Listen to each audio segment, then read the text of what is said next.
राधा को मेहंदी लगाने का बहुत शौक था, लेकिन उसके पास इतने पैसे नहीं थे जो कि पार्लर में जाकर वो मेहंदी का कोर्स कर सके, क्योंकि वो एक गरीब लड़की थी जो कि अपने पिता गोपाल के साथ रहा करती। गोपाल बेलदारी का काम करके घर चलाता था। एक दिन वो बेलदारी करके घर लौटता है और देखता है कि राधा एक कॉपी में मेहंदी का डिजाइन बना रही थी। बेटी, ये तू क्या कर रही है? जब देखो कॉपी पेन लिए पता नहीं क्या बनाती रहती है। बापू, मैं मेहंदी डिजाइन बना रही हूँ। मुझे मेहंदी का बहुत शौक है। मुझे थोड़े पैसे दे दो, मैं मेहंदी डिजाइन का कोर्स कर लूँ। तू क्या ये मेहंदी के पीछे पड़ी हुई है? अरे इससे कुछ नहीं होने वाला। तू बस घर के कामों में हाथ लगा और घर के काम कर। ससुराल जाना है तुझे, सभी प्यार देंगे तुझे, काम आएगा तो। बापू, जब भी मैं आगे बढ़ने या कुछ सीखने की बात करती हूँ, आप हमेशा मुझे पीछे खींच लेते हो। कभी तो आगे बढ़ने के लिए प्रोत्साहित किया करो। जो काम करने से कोई फायदा ना हो उस काम को नहीं करना चाहिए, और पैसे तो बर्बाद ही नहीं करने चाहिए उस काम पर।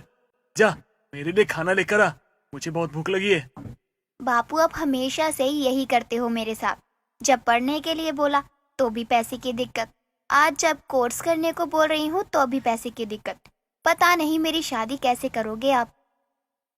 राधा इतना कहकर कॉपी लेकर रसोई में जाती है और खाना गर्म करते हुए खुद से रो रो कर कहती है।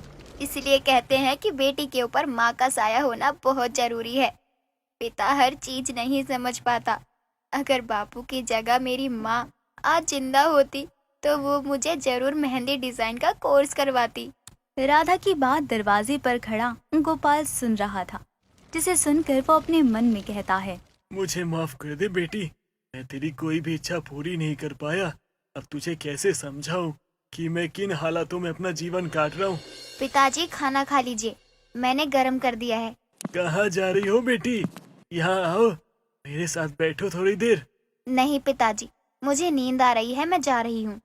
राधा इतना कहकर वहाँ से जाने लगती है। तभी गोपाल फिर उसे रोकते हुए कहता है, अपने मेहंदी डिजाइन का कोर्स के लिए तुमने कहाँ पता किया है? क्या क्या बोला आपने पिताजी?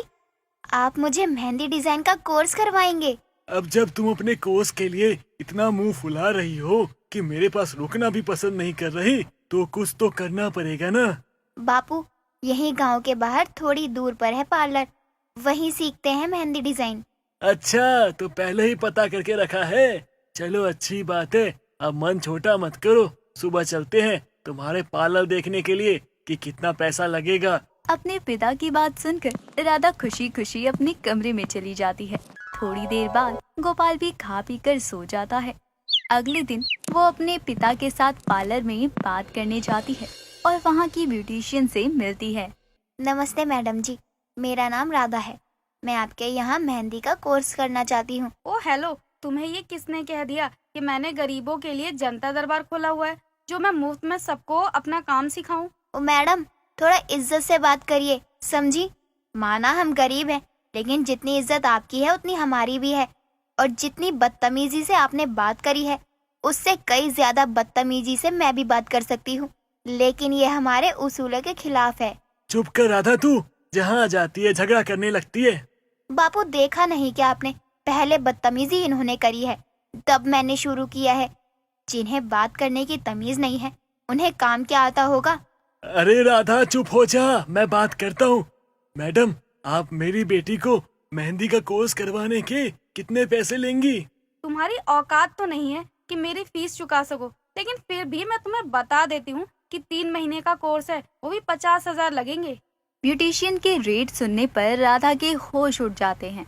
इतने पैसे मांगने पर भी गोपाल अपनी बेटी की खुशी के लिए वो हाँ कर देता है, लेकिन इतने पैसों की डिमांड सुनकर राधा कोर्स करने से मना कर देती है और कहती है, बापू, आप ये क्या कह रहे हैं? आप इतने पैसे कहाँ से लाएंगे? कोई बात नहीं बेटा, मैं देख लूंगा, तू अपना कोर्स पूरा कर। नहीं बापू, मुझे नहीं करना कुछ। मैं खुद ही धीरे धीरे अपने आप सीख जाऊंगी मेहंदी वाली डिजाइन, मेहंदी की किताब से प्रयास कर करके। आप चलो। बेटा, तू अपने इस पाप से नाराज तो नहीं है ना? नहीं बापू, मैं आपसे बिल्कुल भी गुस्सा नहीं हूँ। आप मेरे लिए इतनी दूर आए, वही मेरे लिए बहुत है। चलिए, आप मेरे साथ चलिए। राधा अपने पिता को लेकर घर वापस आ जाती है।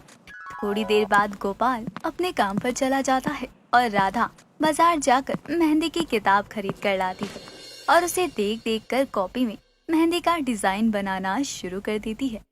धीरे धीरे वो बहुत अच्छी अच्छी मेहंदियों का डिजाइन बनाने लगती है, लेकिन फिर भी उसे कुछ नया सीखना था, जिसके कारण वो हमेशा मेहंदी से कुछ अलग ही डिजाइन बनाया करती। राधा एक दिन किसी की मेहंदी में जाती है और दुल्हन को मेहंदी लगाते समय उसकी नजर एक औरत की साड़ी पर जाती है, जिसकी साड़ी का डिजाइन उसे बहुत पसंद आता है और देखते ही देखते दुल्हन के हाथ पर पूरी साड़ी बना देती है। तभी दुल्हन कहती है, ये तुमने क्या किया मेरे हाथों पर? ये कौन सा डिजाइन है मेहंदी का?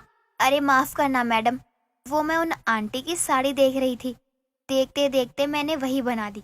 रुकिए मैं साफ कर देती हूँ। नहीं, बिल्कुल नहीं, कोई जरूरत नहीं है और तुम्हें डरने की भी जरूरत नहीं है। मैं तो तुम्हारी मेहंदी की साड़ी बनाने वाले टैलेंट से बहुत खुश हूँ। कितना अच्छा और अलग डिजाइन बनाया है तुमने। आपको पसंद आया मैडम? पसंद नहीं, बहुत बहुत पसंद आया। ये मेहंदी साड़ी डिजाइन तो अच्छे से अच्छे कोर्स वाले भी नहीं कर पाते। तुमने कहाँ से कोर्स किया है मेहंदी का?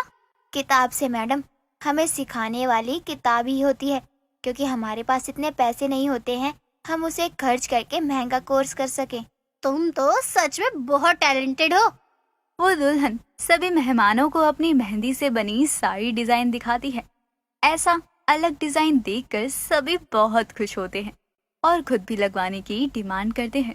इस तरह से राधा वहाँ सबके बीच मेहंदी से साड़ी डिजाइन बनाने वाले के नाम से फेमस हो जाती है और एक शादी से ही अच्छे पैसे कमा लेती है, जिसे लेकर वो अपने घर आती है और गोपाल को देती है।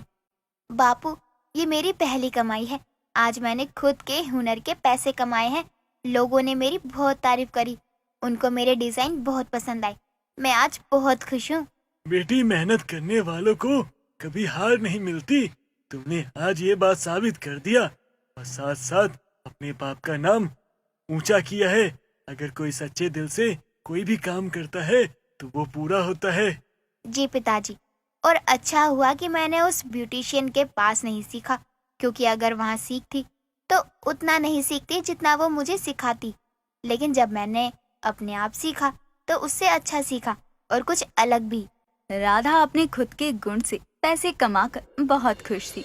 धीरे धीरे उसके मेहंदी से साड़ी बनाने वाला अनोखा डिजाइन इतना छा जाता है कि हर कोई उसकी तरह मेहंदी लगवाना चाहता था, जिसके कारण कुछ लड़कियां उससे मेहंदी लगवाने आती हैं तो कुछ मुंह मांगे पैसे देकर सीखने भी। धीरे धीरे ये खबर उस ब्यूटिशियन तक पहुंचती है और ये जानने के लिए कि मेहंदी से साड़ी का डिजाइन बनाने वाली कौन है, लोगों से पता करते हुए राधा के घर पहुंचती है और उसे लड़कियों को सिखाते देखकर दंग रह जाती है। मेहंदी से साड़ी बनाने वाली, वो भी तुम हो क्या? हाँ मैडम, मैं ही हूँ। उस दिन आपने जो किया मेरे साथ, उसका उस टाइम तो मुझे बहुत बुरा लगा, लेकिन अब मैं बहुत खुश हूँ, क्योंकि अगर आप ऐसा नहीं करती या ऐसा नहीं बोलती तो मैं शायद जहाँ हूँ यहाँ कभी नहीं पहुँच पाती। मैं तो यहाँ मेहंदी से साड़ी बनाने वाली से मिलने आई थी, लेकिन यहाँ आकर तो मेरी आंखें ही खुल गई। मैंने उस दिन जो भी किया तुम्हारे साथ, उसके लिए मैं तुमसे माफी मांगना चाहती हूँ।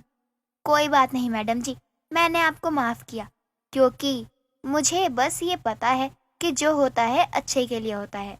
अगर तुमने सच में मुझे माफ कर दिया है तो क्या तुम मुझे अपनी ये मेहंदी से साड़ी बनाना सिखाओगी? ठीक है, अगर मुझसे मेहंदी डिजाइन सीखने में आपकी इज्जत कम नहीं होगी तो मैं आपको सिखाने के लिए तैयार हूँ।